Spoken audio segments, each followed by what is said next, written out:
So, welcome. This talk is sponsored by the Yale Center for Environmental Communication at the Yale School of the Environment, as well as the Yale Center on Climate Change and Health. Based at Yale University's School of the Environment, the Center for Environmental Communication, or YCEC for short, we focus on four areas. We conduct research on the psychological, cultural, and political factors that influence environmental attitudes and behavior. We teach students and train working professionals. We convene a global network of climate communication scholars and practitioners, and we inform and engage the public through environmental journalism, including Yale Climate Connections. It's our climate-focused news service that engages millions of people each year, including a short daily radio story that airs on more than 750 stations nationwide. As far as logistics, the chat is closed. Please use the Q&A feature at the bottom of the screen and be aware that you only see the questions you ask. We have folks monitoring the questions, so be assured your question will be seen, but there are many questions that have already come in and will continue to come in, so we'll only be able to get to a few of them. We'll make a recording of this conversation available on our website and send a link to everyone who registered. Today's talk will be moderated by my colleague, Dr. Anthony Leiserowitz, the director of the Yale Program on Climate Change Communication and a professor at the Yale School of the Environment. He's an internationally recognized expert on climate change beliefs, attitudes, policy support, and behavior, and the psychological, cultural, and political factors that shape them, and conducts research globally, including in the United States, China, India, and Brazil. I hand it to you. Thank you, Eric. And hi, everyone. Welcome to today's webinar with Dr. Laurie Santos. There we go. Looks like, okay, good. All right, so as all of you know, the impacts of climate change are happening here and now and already harming the people, places, and things that we love. While a lot of scientific, media, and policy attention is focused on physical impacts like heat waves or droughts, floods, and severe storms, less attention is focused on the mental health dimensions of climate change.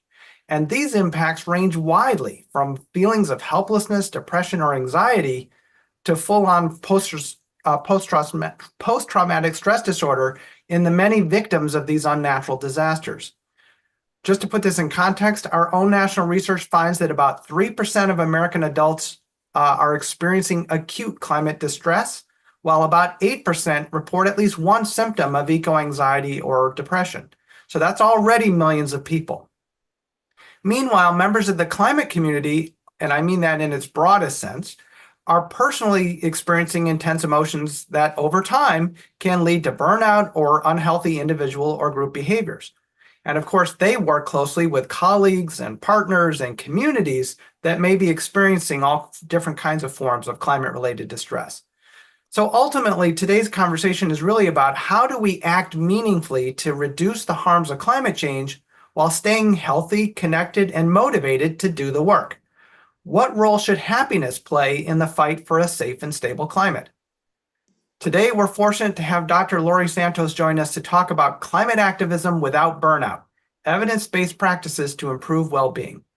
In addition to her work on the evolutionary origins of human cognition, Dr. Santos is an expert on the science of happiness and the ways in which our minds lie to us about what makes us happy. Her Yale course, Psychology and the Good Life, teaches students how the science of psychology can provide important hints about how to make wiser choices and live a life that's happier and more fulfilling. The class became Yale's most popular course in over 300 years, with almost 1 out of 4 students enrolled. Her course has been featured in the New York Times, NBC Nightly News, The Today Show, GQ Magazine, Slate, and Magazine, Oprah's Magazine.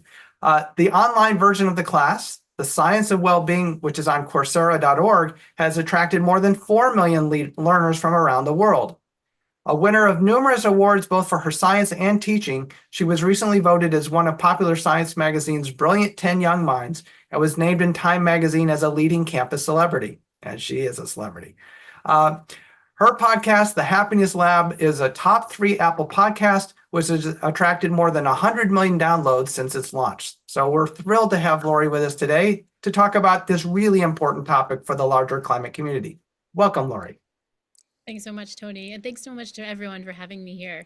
I'm excited to sort of share what the science of well-being really says about how climate activists can protect themselves from burnout. And before we get started, let me try to hop on and share my screen here. So you should be seeing the full version of this image here. And so I wanted to just get started with just a quick introduction to how I got interested in the science of well-being. But then I want to spend most of my time going through my favorite tips that this field suggests for how you can all protect your happiness, feel a little bit less stressed, and deal with the burnout that comes from being in this field that's dealing with such a huge existential problem. And so first off, how did I get into this? Well, as Tony mentioned, I'm a faculty member here at Yale University. Hopefully you're seeing my slides change. Let me know if you're not. And I'd been teaching there for about 20 years. And that was when I first started to see this college student mental health crisis up close and personal, where so many students were reporting feeling stressed, feeling anxious, feeling depressed. And of course, being young people facing a climate crisis, I'm sure that was a major factor as well. But what I realized was that what we needed to do was to help students figure out ways that they could protect their mental health. So I kind of retrained in this field of the science of happiness. I designed this big new course that students could take to sort of figure out ways that they could feel better. And as Tony mentioned, it went a little bit viral. In fact, this is what it looks like when a quarter of the entire Yale student body is trying to hop into a classroom to take your class. And so that was how I got interested in this stuff. But what I want to spend most of my time on today is how everyone who's here at this webinar, I'm assuming most people who are in the climate community broadly, can not only wake up to the climate crisis, but do so in a way that doesn't destroy their mental health and destroy their well-being, right? As mentioned, this is an enormous, incredibly scary, incredibly frustrating existential threat to not just like our very lives and ourselves, but to our entire planet, to our entire species, right? And facing those negative emotions is incredibly tricky, right? Facing the frustration of dealing with kind of being in this industry is incredibly tricky. What can individuals in this space do to protect their well-being as they're doing that? Laurie, yep. Laurie, I'm going to interject real quick because I'm seeing comments in the chat about, can we raise your microphone level? Raise my microphone level. Let me get a little closer to the other thing is, if you go quickly into Zoom and go to settings, you might be able to, sometimes on its own decides to lower your microphone level. Let me do that. Hopping into my audio settings. We'll see if we can make this better. Yeah. This is input volume much higher, so hopefully that's working better. Excellent. Thank you for fixing that here, because we want everybody to hear all these great strategies that we have for how we can kind of fix everybody's well-being. So what we're going to do in the short half hour that we have is to actually go through what I think are the top 5 insights that we get from the science of happiness. And the first one is the one that I actually think is the most important. It's that if you look at what the science shows, it suggests that the mental health of all the climate workers out there is going to wind up being important for actually saving the planet. I think if we're those folks who are working in a really difficult, really meaningful industry, often think in the following way. They think, well, I'm working on a problem that's so important. If I don't get a chance to sleep, if I don't get a chance to engage with my social connection, if I don't get a chance to do all the stuff that would protect my well-being, so what? The problem is so big, and maybe I'll sacrifice my well-being right now for hopefully kind of success in sort of this climate project in the future, right? And a lot of us, you can see why we might think that way. The problem is that when you look at the science, our mental health doesn't really work in the way we think. Our motivation doesn't work in the way we think. We can't just kind of shelve that and go on and try to perform at the same level. Research really shows that our sense of positive emotion, our sense of mental health matters for our performance. We want to make sure that everyone in the climate space is performing as best as possible so we can solve this problem, coming up with as many innovative solutions as possible. If folks aren't protecting their mental health, the evidence suggests we're not going to get very far. Well, how do we know that? Well, we know that from lots of studies that have looked at the correlation between things like people's sense of positive emotion, people's overall levels of happiness, people's mental health, and their performance. And what research finds time and again is that if you're not protecting your mental health, your performance is going to decrease, right? We know that in part because our positive emotions actually predict something very specific about our performance. It predicts in particular whether or not we're going to come up with some innovative ideas. Again, study after study seems to show that when we're in a good mood, we wind up coming up with better solutions.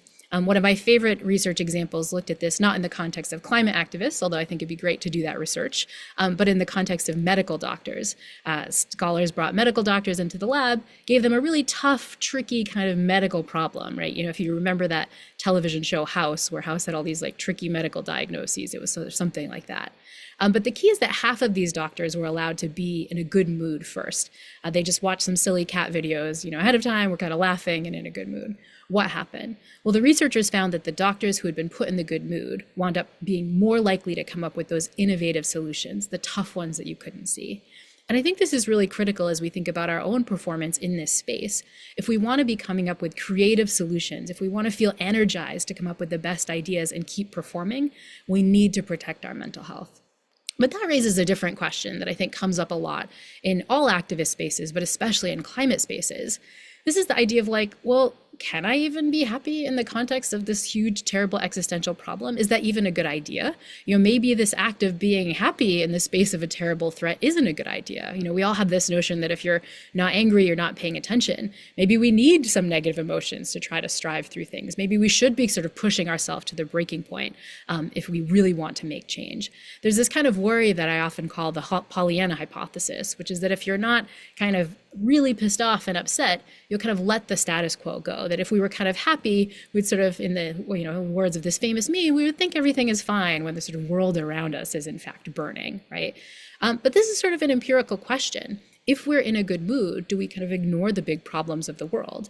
And this is something that researchers like Konstantin Kushlev at Georgetown University have actually tested. And he did this really directly in the context of climate activism. He did this in other spaces too, with other forms of social justice movements. But I'll tell you about the climate one. Basically, what he was interested in is who is actually taking action to fix the climate.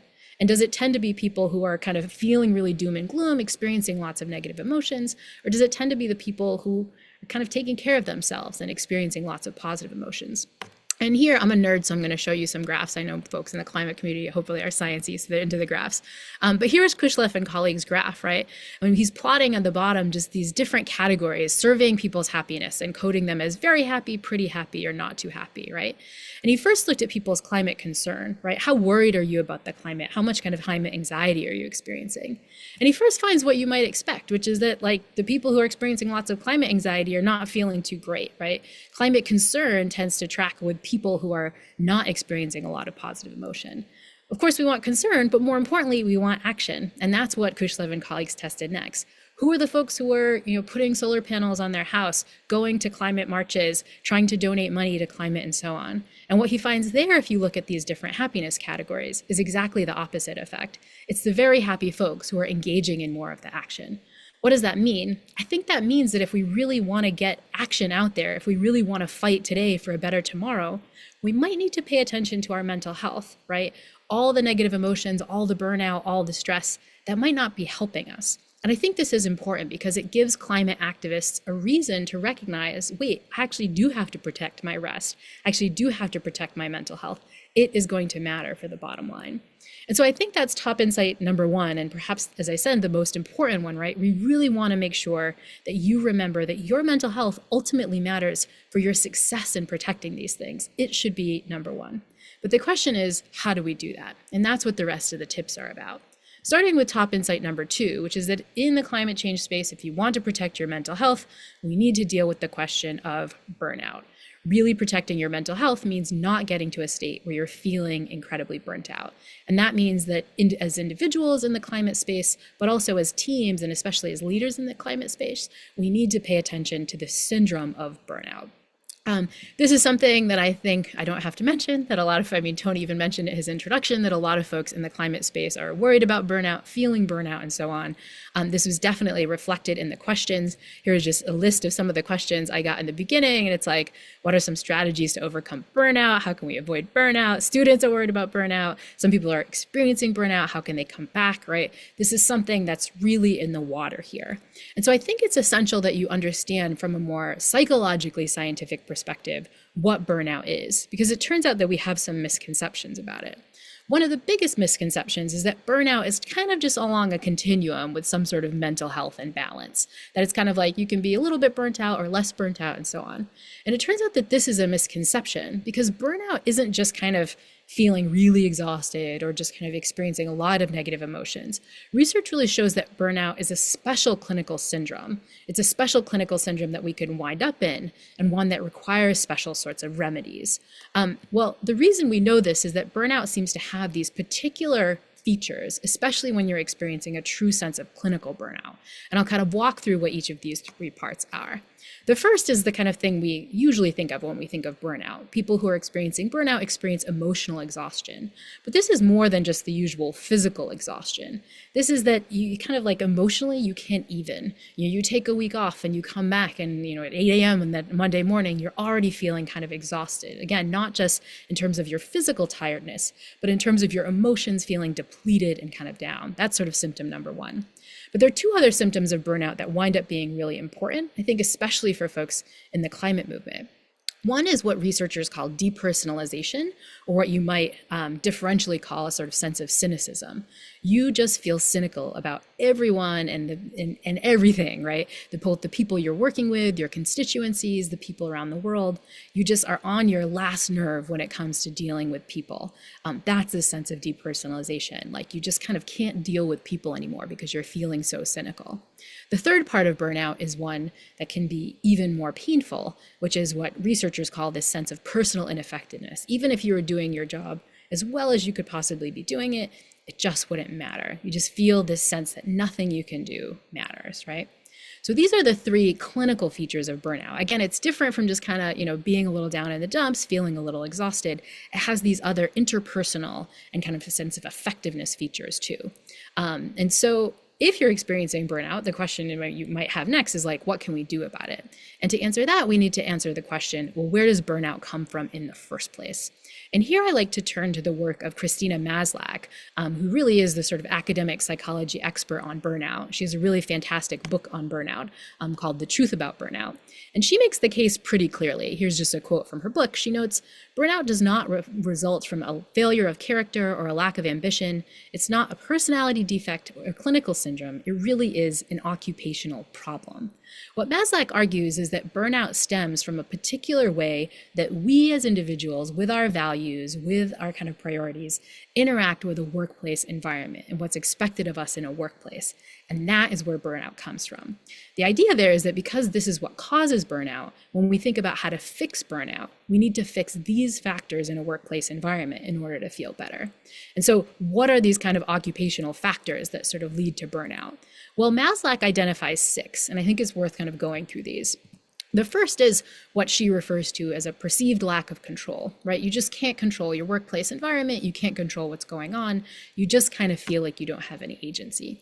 A second problem is when your workload just gets incredible, right? You're just working too much. You're not taking enough time off and so on. A third factor is what she calls rewards. This can be kind of extrinsic rewards, like how much you're getting paid, but more often than not, it's intrinsic rewards, whether your work feels valued by the people around you and so on. In addition, burnout can come from kind of having a kind of toxic community when people aren't working together to do things. It can stem from fairness in the workplace if some people are getting paid more and working less in these kinds of issues. And finally, it can stem from what she calls a values mismatch, right? The reasons you got into this work just don't match what's happening on the day-to-day, right? Organizations that have these 6 factors in place are more likely to induce burnout in the folks that work there. And I started with this first one, perceived lack of control, because honestly, I feel like this is just by nature an occupational hazard of working in the climate industry, if we're just going to be frank, right? We're dealing with an existential problem that one person alone just simply can't fix altogether, right? And so inherent in the climate work is the fact that you're going to have this sort of sense that the control is very hard. But the key, I think, to reducing burnout in the climate community is to make sure, especially in individual workplaces and on individual teams, that you're working as hard as possible to make sure that occupationally you're getting a fair sense of the rest of these other 6 things.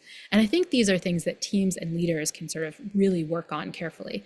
The first is sort of making sure that workloads are not only fair, but also just reasonable, right? That might mean kind of allowing yourself as individuals or your teams, if you're an organization, a little bit more time off. I think the rewards is another big one. Remember, Maslach finds that it's about the intrinsic rewards that matter? What can you do to increase gratitude within a team, to talk about the effect you're having, to kind of highlight stories where the work that you're doing is actually making a difference, right? Seeing those rewards. I think finding ways to embrace community and making community not just within a team, but especially within the groups that we work in is pretty cool. And then finally, I think with just in terms of a values mismatch, which is another spot, is to really make sure that you're finding ways to remember how your values and the reasons you got into this, you're seeing those things playing out on the ground. And sometimes for team leaders, that involves sort of reframing the work you're doing as part of the big picture, finding space as individuals to come back to your values and your big picture. All of these things can help a lot. But the key is that when we think about burnout, it's not just about kind of individual self-care and sort of fixing the way we interact as individuals. It's trying to come up with ways that as workplaces, we can engage with these factors in a healthier way. That's how we prevent and fix burnout. And so that's top insight number 2. I think to deal with sort of some of the kinds of stresses that come up in the climate space, we need to understand what burnout really is. It's not just like, oh, you need a weekend off. We need to think about these specific 6 organizational factors. And I think at least with the last 5, what are ways that we can actually make them better within our organizations? That's what we need to do. But as mentioned, it's not just burnout at an occupational level that folks in the climate space are facing. There's also lots of individual things we can do to protect ourselves from stress, from negative emotions, and so on. And the rest of the 3 tips are about those. What can we as individuals do to try to fix our overall mental health so we can keep fighting this important problem and for these important causes? And that gets to top insight number 3, which is maybe not necessarily what you might expect from a sort of a lecture about how we can feel happier as kind of individuals in the climate space. Because top insight number 3 argues that in addition to kind of focusing on your mental health, you need to find ways to embrace and allow your negative emotions. Ultimately, these things are good and they're going to be helpful, but we need to know how to deal with them as effectively and as healthfully as possible. And it's no secret that climate work involves lots of negative emotions, right? Like it is by nature an incredibly anxiety-provoking existential threat that we're all facing. I think there's lots of areas in the climate work where we experience anger, whether that's dealing with people who are in denial or dealing with our friends and family members who kind of just don't get it and aren't taking action. I think there's a lot of moments of frustration in the climate work, from these sort of little moments of hurry up and wait when you're dealing with organizations to the fact that we want to make progress, but we seem to be kind of hitting a wall. And then, of course, there's real moments of grief and true sadness. I think especially for those of you in the climate community that are working with marginalized communities who are facing terrible events and awful trauma because of what's going on, right? These are real negative emotions, and it's worth recognizing that they are normative. It makes absolute sense that you're feeling the anger, the frustration, the fear, the grief that you're feeling. It makes sense. But of course, these emotions don't feel good.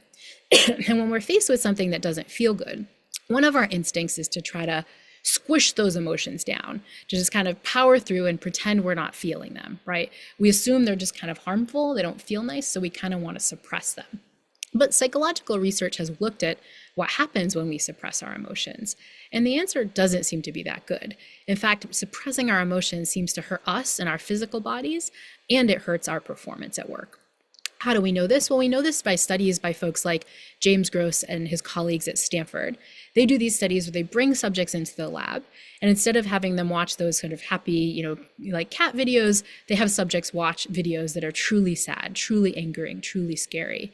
And what they say is, whatever you do, I want you to suppress your sadness, make it so that nobody knows you're feeling sad, really try to push it down as much as possible. Subjects can try to do this, but Gross and his colleagues find that there are interesting consequences. One of the consequences comes to people's performance. He gives people a memory task afterwards, a decision-making test. Basically what he finds is people perform terribly.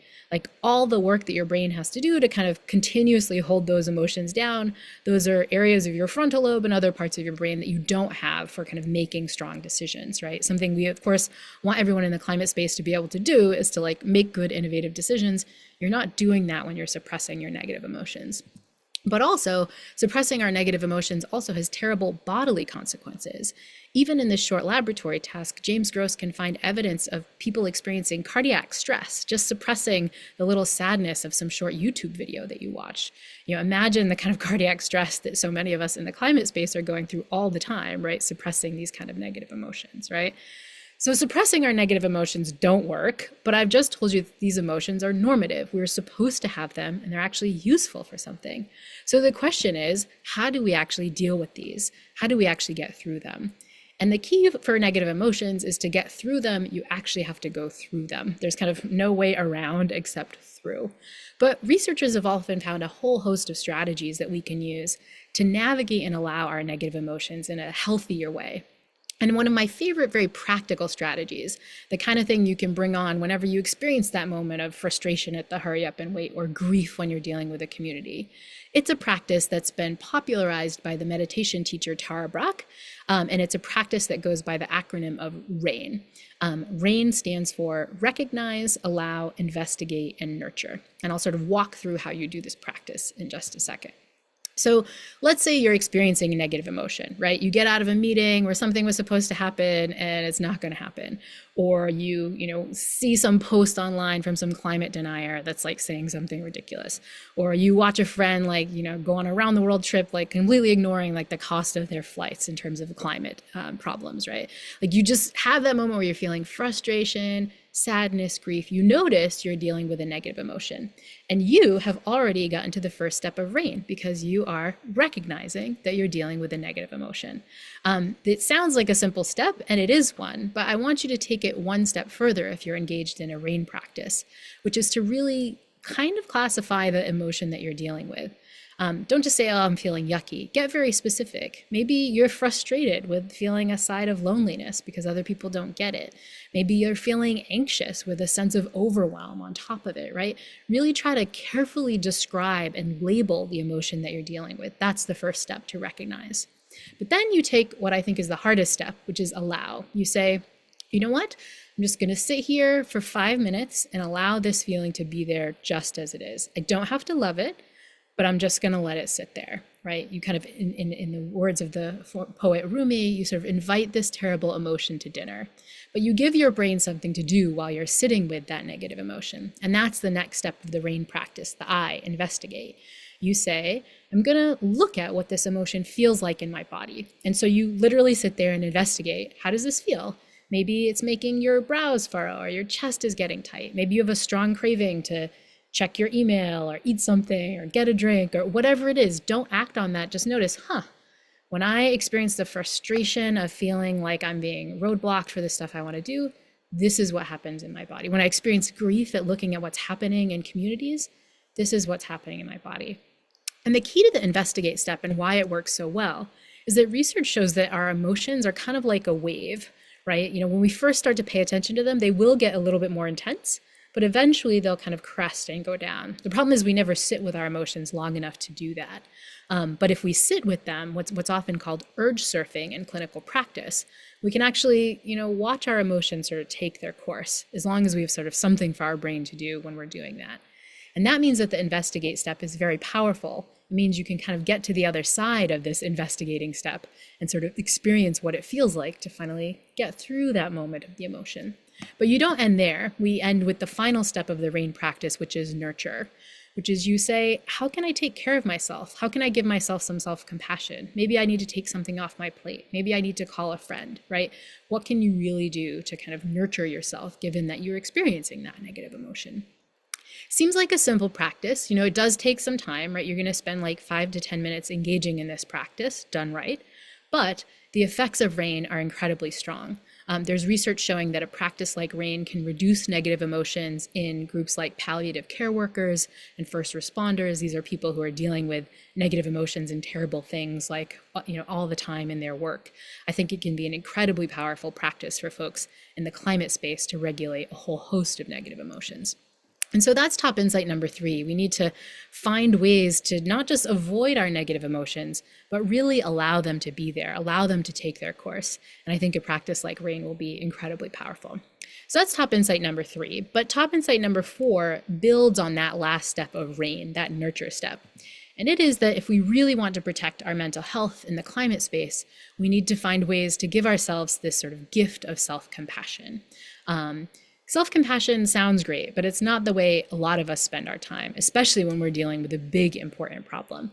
Usually we want to do more, right? We're beating ourselves up for not being as effective as possible. We're assuming that we're these like inhuman robots who can work all the time with no breaks on a really tough problem and just be okay. And when we don't do that, we kind of like hate ourselves and feel like we should push ourselves more. We look down on ourselves, right?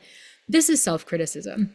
And research shows that, of course, it's probably not that great for happiness. It makes you feel kind of guilty and depressed and miserable and kind of resistant to so many other things.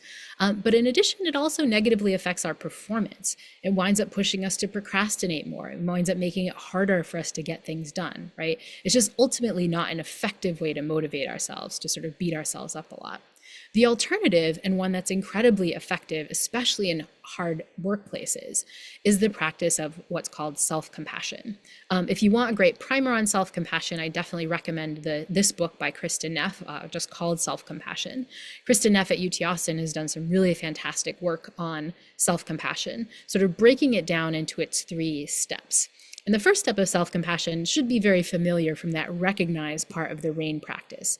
It's what Kristin Neff calls mindfulness, but it's basically just being mindful of what's going on. It's like kind of calling a spade a spade. This situation is tough. This situation is scary. I hate that we're in this situation that we are. Like, this feels really scary. I feel frustrated, right? You're just labeling these emotions and mindfully noticing them, right?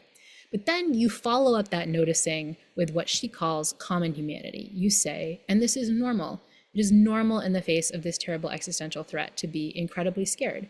It is normal in the face of this workplace that I am in to feel really frustrated, to feel grief, to have a hard time, to need rest, right? Like, I'm only human. This is the kind of thing that happens to everyone. It makes sense that I'm going through this.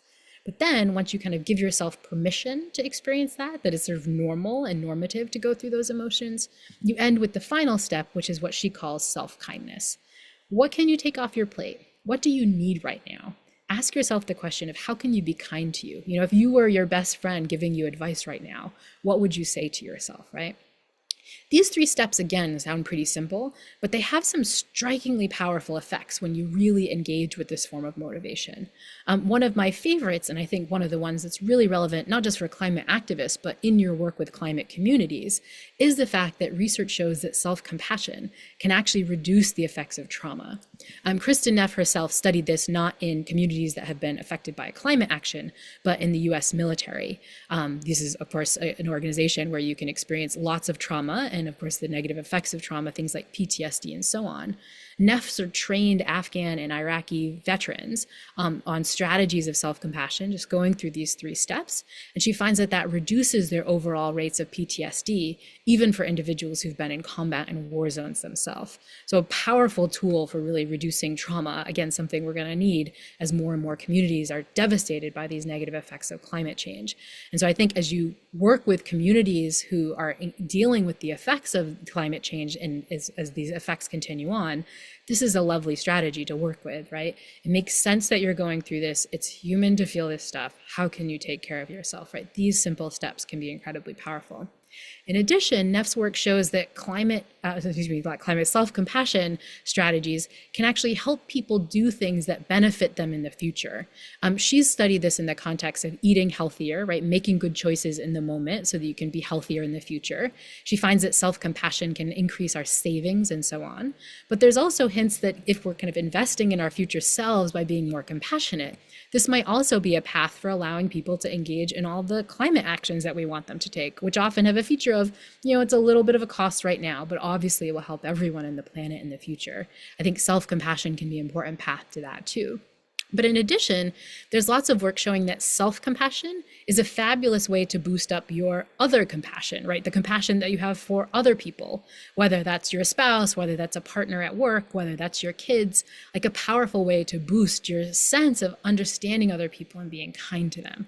And of course, this is something that we always need in the context of climate work, whether that's with these communities that have been affected, but also by dealing with deniers, right? Like, it's no secret that one of the problems of doing climate work is just being so pissed off at people who just don't get it. by working on your own compassion, having compassion for yourself, you exercise these muscles to feel compassion for those people too, even the deniers, right? Not to say that it's okay what they believe, but to come to an understanding which can help you work with them, that can help you ideally communicate these things in a way that they'll understand, right? So super helpful to engage in self-compassion, but that sounds kind of very vague. What's a very practical strategy you can use in the moment to experience more self-compassion? And one of my favorite ones is to give yourself a little bit of self-compassionate touch. You're sort of seeing it in this picture here, maybe putting your hand on your heart. Another one I love is to give yourself a self-hug. It sounds kind of silly, but your body doesn't know who's touching you. It's a very strange feature of the human mind. We just don't know. When you experience something like a hug, it kind of feels like someone else who's being kind to you is doing that. And so, especially if you have some time alone, it looks cheesy, but psychologically it's very effective. Give yourself a little hug, maybe even just like, a little stroke on your shoulder, what someone who really cares for you would do if you were feeling upset. And then walk through those 3 steps of self-compassion. First, mindfulness. This is tough right now. I'm struggling. I'm feeling hopeless. But then it makes sense. Common humanity. That makes sense. Stress is only part of life. I'm only human. Dealing with this huge problem makes sense that I'm feeling overwhelmed. This is hard. It makes sense, right? But then self-kindness. What can I do to help myself? How can I be kind to myself? What do I need right now? What can I take off my plate? A big one for climate activists. Again, a powerful strategy for reducing your trauma, reducing your negative emotions, but also making you a little bit more effective. So that's top insight number 4. We need to give ourselves the gift of self-compassion. Now we end with the kind of insight that I think is most important for the second set of questions that I got. The first kind of biggest group of questions I saw was on burnout, but the second biggest group of questions that we got was on the question of hope, which is how we can embrace a sense of hope and optimism in the face of this. And this insight is that if you really want to kind of get agency and energy to deal with these problems, you need to find hope, but maybe a particular form of hope that we'll call skeptical hope. And again, just so you can see, so many questions about this, right? How can we reconcile optimism in the face of all the stuff that's happening? How to maintain hope and keep fighting, right? How do you find hope when, it's the 11th time you tried something and the 10 times before it didn't work, right? How do we find that? And one of my strategies for looking at this actually comes from a great new book that I recommend for all of folks working in climate action. It's called Hope for Cynics by the neuroscientist Jamil Zaki. And he makes this interesting distinction in his book between what you might call naive optimism and what he calls skeptical hope. So what do I mean by naive optimism? When we think of optimism, we often think of like this sort of, again, Pollyannish sort of view that everything's going to work out, right? It's just going to be great.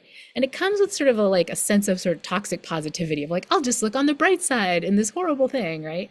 Lots of evidence, again, that sort of forcing positive emotions, like pretending that nothing's wrong, this kind of thing doesn't work, right? It has all these interesting backfire effects. But a better strategy is what you might call this skeptical hope, where you say, yeah, the problem is huge. It's incredibly scary. But if I simulate the billions of different possibilities, there's at least a few that make things better. There's at least a few that fix things. Maybe not fix things perfectly, but my agency can actually make changes that will make things and people better off, right? This is skeptical hope. And I think this is exactly the remedy that we need in the climate space, right? Where the problem, you can't kind of bring full optimism to this, right? Like in the sense that like there is a big, big problem that we're all facing. And if we don't take action soon, things are going to be pretty bad. But my guess is most of you are in this space because you can see at least a slim chance of a positive future through your own agency and that of other people, right? That is skeptical hope. And what Jamil finds is that in some ways the opposite of skeptical hope, which is giving up hope altogether, right? Just kind of this sense of like full cynicism that anything can get done. It has a whole host of negative consequences, right? When you believe that things are impossible, that they're never going to get better, research shows that those who express these views tend not to vote, right? Because why vote? It doesn't really matter what's happening. Those who express cynicism for climate and even in other domains tend not to protest. They tend to not go out and do things. And those that seem to think that there's no hope there wind up like not engaging in the actions that we need to save, right? When you don't believe you have any agency, you tend not to take any. And so this act of kind of finding a path to skeptical hope, I think is one that's really, really important. And it's the kind of thing that we need to embrace even more often, I think, in the climate community. And just to give you an example of, if you're sometimes, because I think can be tricky to find like, okay, but what are the paths, right? Like, where is a spot where I can kind of bring hope to this? I'll just share my favorite one, the one that I bring, which is this lovely work by Liz Dunn and Jay-Z Zhao at the University of British Columbia. They've put together a website called happyclimate.org, which you can check out.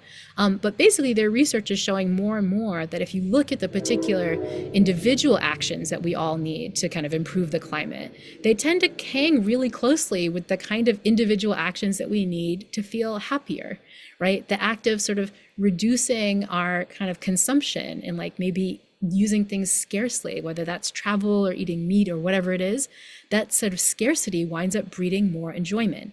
They also find that actions like carpooling and biking and these things are the sort of things that increase our happiness overall. They basically put together this lovely program showing that if you want to make yourself as an individual happy, one way to do that would be to engage in all the actions that we know matter for climate change. And that's something that gives me a little bit of hope that there's this sort of intersection where it makes sense for people to do this stuff. We might be able to find messaging that gets them there. And so that's top insight number 5. We need to kind of embrace the sense of skeptical hope. That's the kind of thing that will give us agency and give us energy to kind of continue on. So those are our top 5 insights. I hope I've given you some kind of a path to sort of fixing your mental health, to convince you that it's important to fix your mental health, and at least some strategies that you can use to get there. And now I'll stop sharing my screen so that I can continue this conversation with Tony and take all of your questions. Thank you all so much. Thank you, Laurie. That was really fantastic. I hope everybody else was taking notes. I've seen you give this talk twice and I'm still taking notes. So yeah, it's fantastic. All right, so we've got a lot of questions that people have provided. So let me just jump right on in and start with one that I think is probably relevant to a fair number of people on this call, because these are people who are already quite active in the climate movement and are leaders in some form or fashion. Some of them are leaders of full-on climate organizations, or they lead teams or whatever.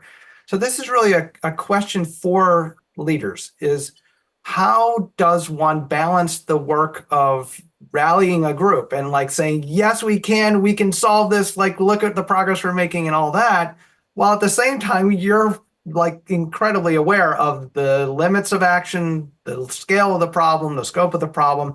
And so this perhaps tension within people to say, I am feeling these things as a leader, including all the frustrations that just come inherently with leadership, and yet needing to give, of course, a sense of accomplishment and forward progress to the people you're leading.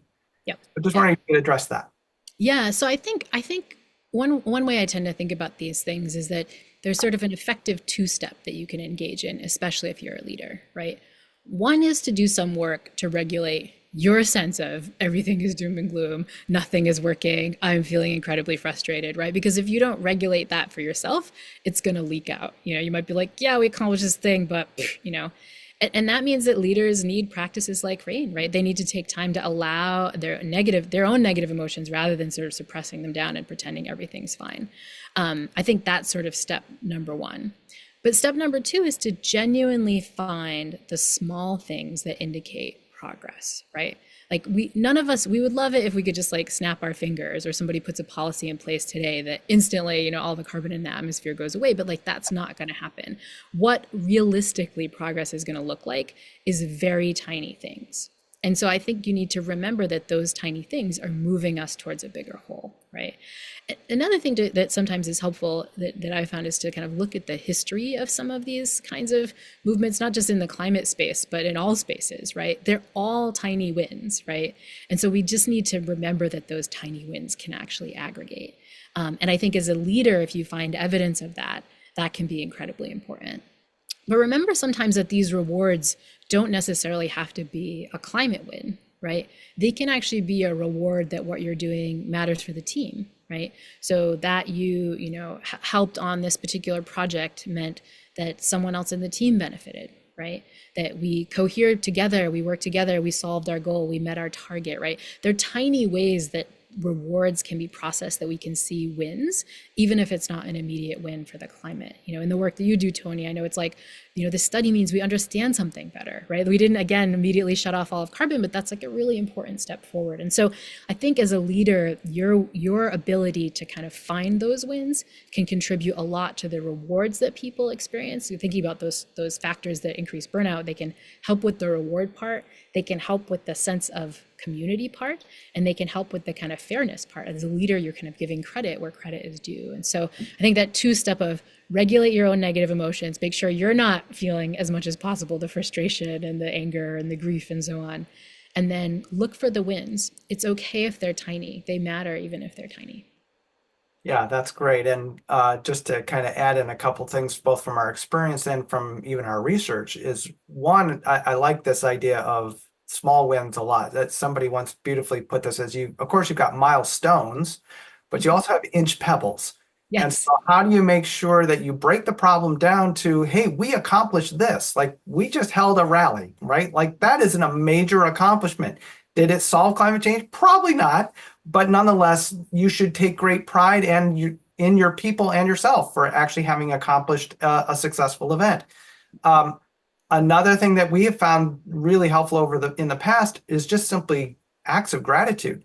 And partly that is acts of gratitude for yourself to say, I accomplished this, and you should give yourself literally a pat on the back if nobody's there to do it for you. I love that concept. Give yourself a hug, give yourself a pat on the back. Because your body is dumb. It doesn't know any better. Doesn't know. It's still valuable.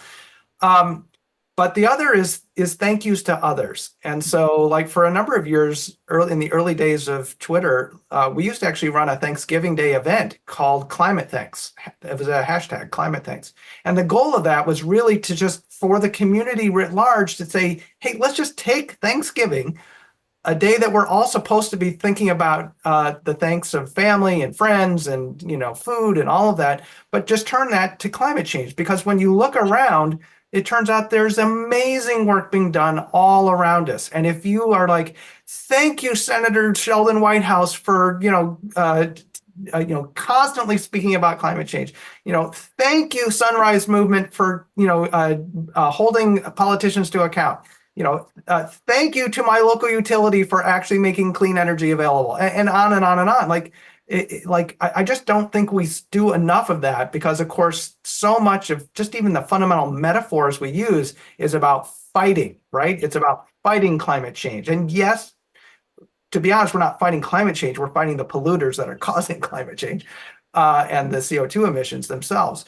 But it's just to say that there is a really important role for gratitude and thanks in the movement to say thank you to everybody else that is doing this. To do that. And I find that is incredibly inspirational when you see those stories start to come in. Yeah, and I love that. And we know so much about what gratitude does. And one of the things we know from gratitude is that it's an incredibly good motivator.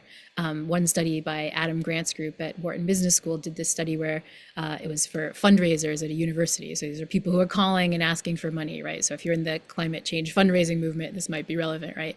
Where he just had, half of these fundraisers had the boss come in and just genuinely express gratitude for what they were doing and talk through the little wins that they got because of the tiny donations.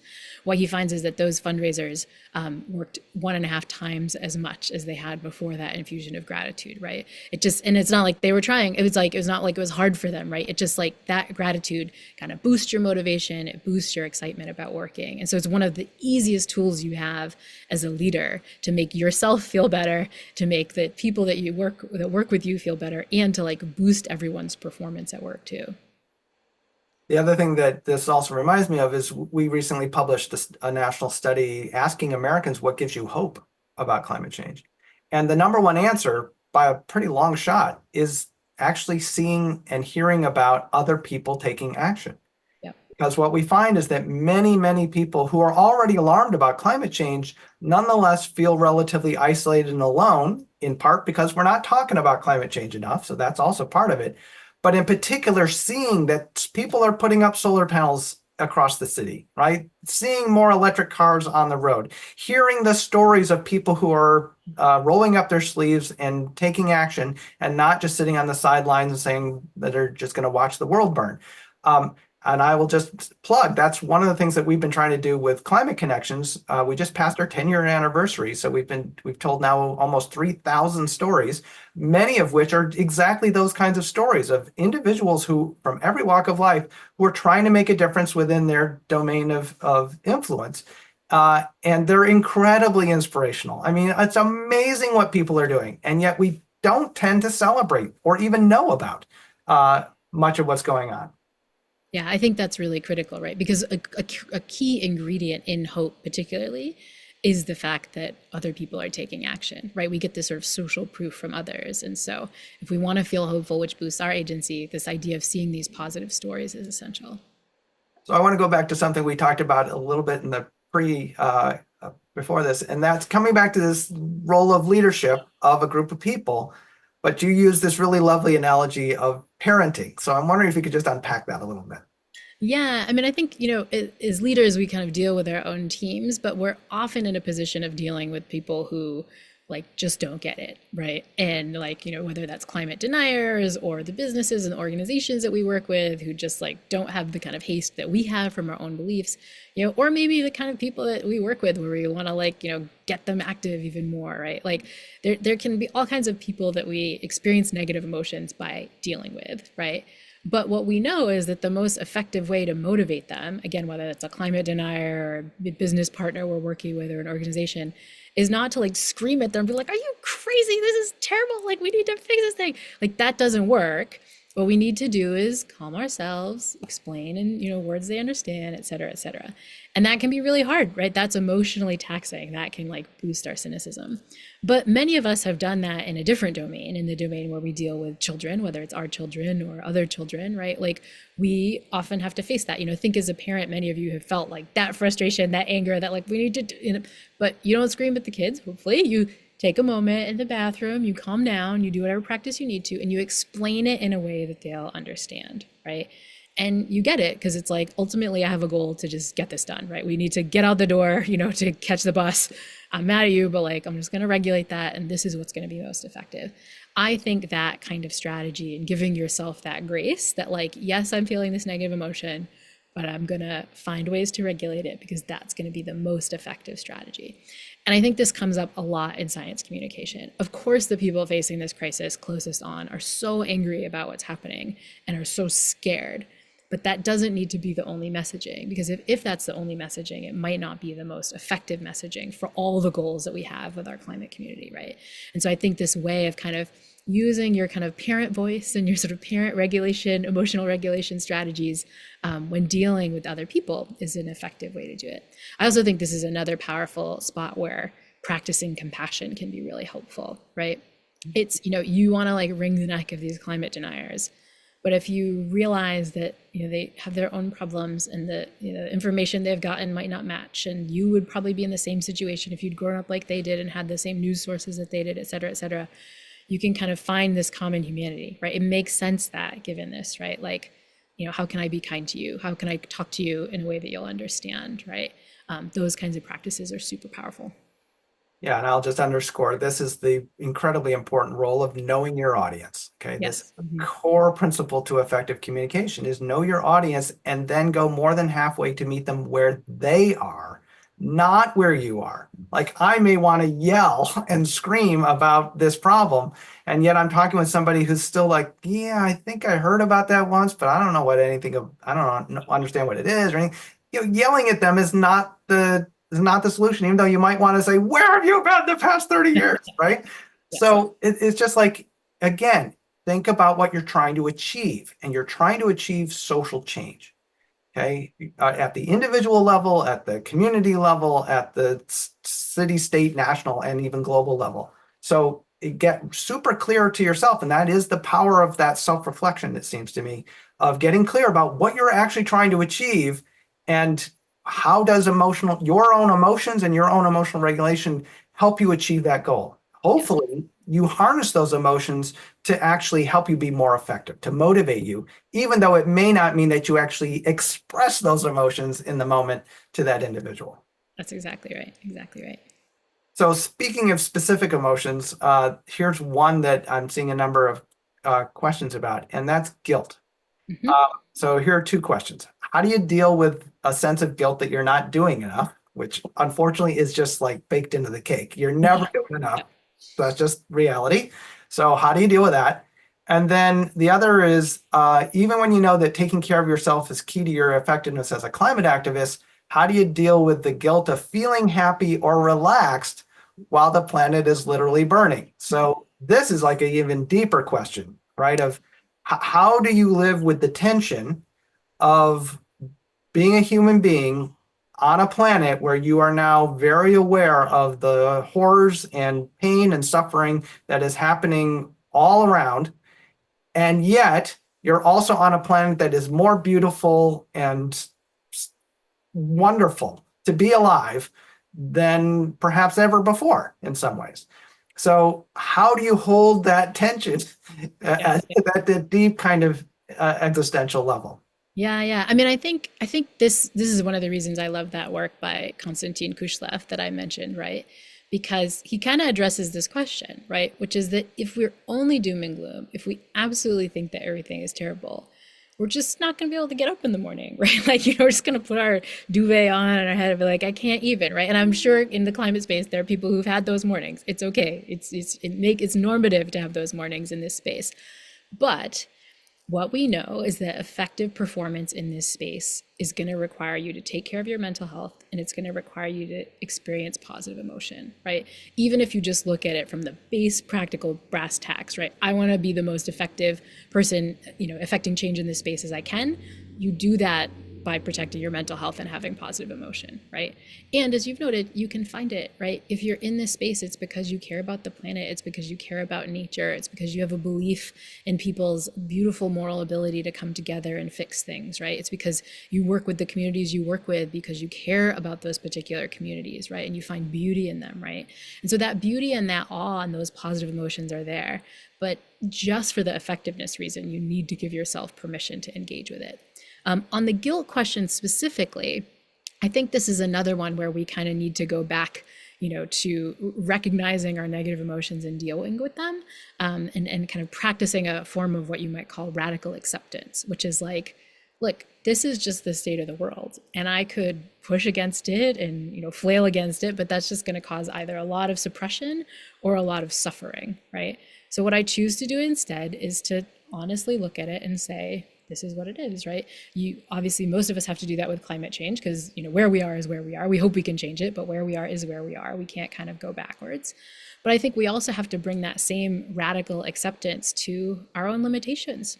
We're one person. Like, we are human beings that require sleep and eating and rest and having to go to the bathroom every once in a while. Like, we are just humans, right? And sort of pushing ourselves against that, pretending, well, we don't need to sleep, or we don't need, these kinds of moments of rest or whatever. That's just like, it's not possible. For that, I have a strong recommendation to check out this lovely book by Oliver Burkeman called Time Management for Mortals, where he basically makes the case that, like, whatever you care about, especially if you care about something as big and as purposeful as, stopping the detonation of our planet, like, you're going to run into normal human mortal limitations about your own time and your own energy and your own need for rest. And you can flail against that, but ultimately, true time management is going to require coming to terms with those limitations and radically accepting them. And so I think the more you can do that, you kind of naturally get rid of the guilt, because you're like, this is the way it is. I don't need to self-flagellate when this is the only way it could be given the current circumstances. Yeah, and just to add to that, first of all, I think we often have a fundamental cultural problem in the United States in that we are such an individualism heavy culture that we tend to think, how do I solve climate change? And not how do we solve climate change? And that it's those social connections, social bonds that not only on a very pragmatic level make you far more powerful than you are as an individual, but also turns out to address a lot of these same things because you're doing it in community. And frankly, it's just a lot more fun, or at least it should be. So the other one last thing just to add there is the deep emotion that we haven't really talked about. And the great thing about a great conversation is we don't have enough time. But it's just to point out that I do hope people take the time to center their thoughts about love. Because the reason why we're often anxious or angry or outraged et cetera, is because the people and the places and the things that we love are at risk because of climate change. Okay. And so it's really easy to get fixated on those, let's call them negative emotional reactions, and they can be incredibly inspiring and motivating.